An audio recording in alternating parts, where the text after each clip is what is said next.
How did you feel when you heard that, in fact, that I had cancer? Say the word. We've got to get used to this word. This word always freaks everybody out. It's just a word, you know. It's a word that describes a condition, and it's not a fatal condition necessarily. I mean, strange as it may sound, was probably the best thing that happened to me. This is Olivia Newton-John today.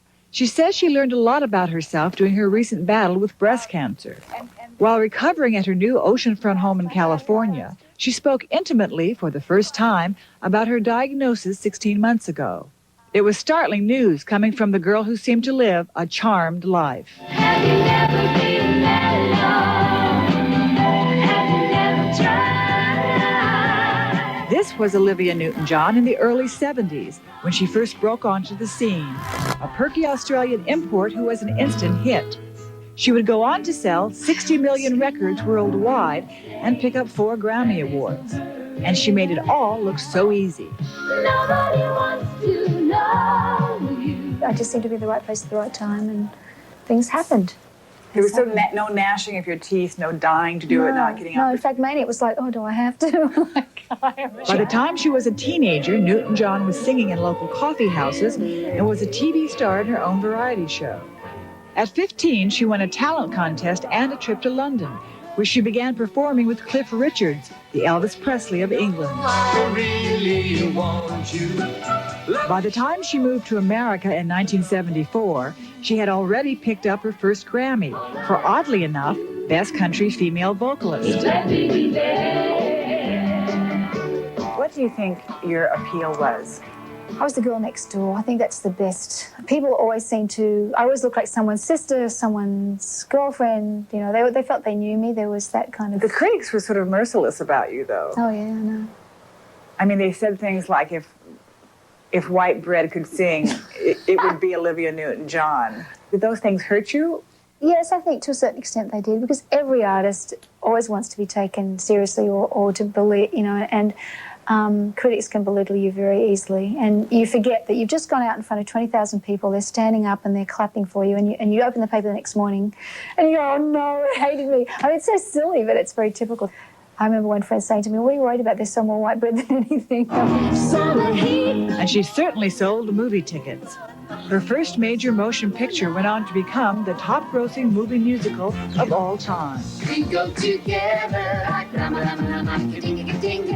Grease made her a movie star, but her film career fizzled with a musical fantasy called Xanadu, even though the soundtrack went double platinum. They call it Xanadu.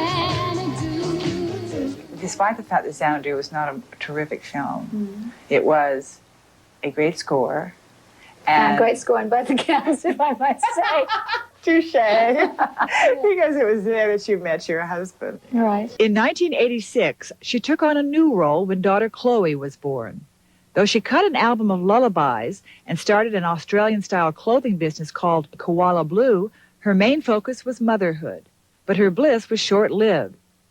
In a 4-year period, beginning in 1988, her clothing business went bankrupt, she suffered several miscarriages, and then tragedy struck Colette Chuda, the daughter of her best friend Nancy. Nancy and I were very, very close friends, still are very close friends. And she was literally a month behind me in her pregnancy. And the babies grew up as sisters. I mean, they were together all the time, and we traveled together, went on holidays together. And it was ideal. It was, you know, dream life existence. And how old was Colette? Colette was 4 when she got sick. She got cancer, a rare cancer called Wilms tumor. And she died when she was 5. Did you feel like it was your child in a sense? Oh, yeah. She was like my other daughter. You know, we were always together. Still, there was more bad news. Newton-John's father died of cancer in 1992. Days later, she was diagnosed with breast cancer.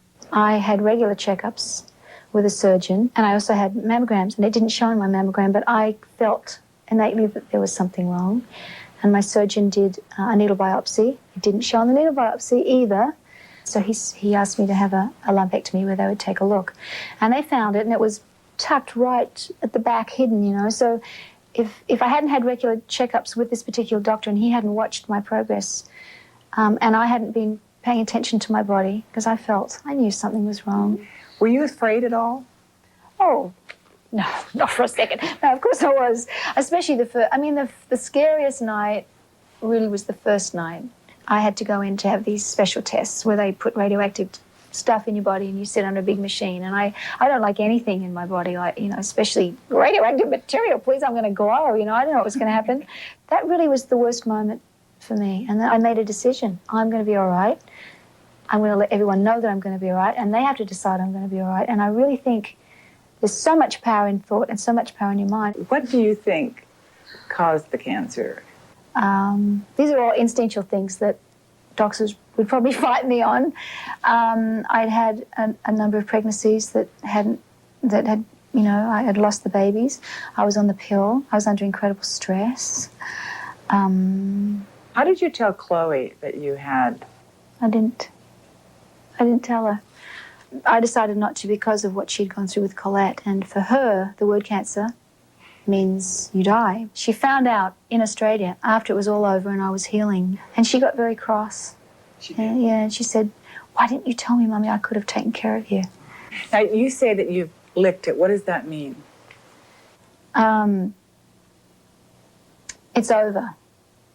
As far as I'm concerned, I'm cured. And that's the main decision, and that's a decision you have to make.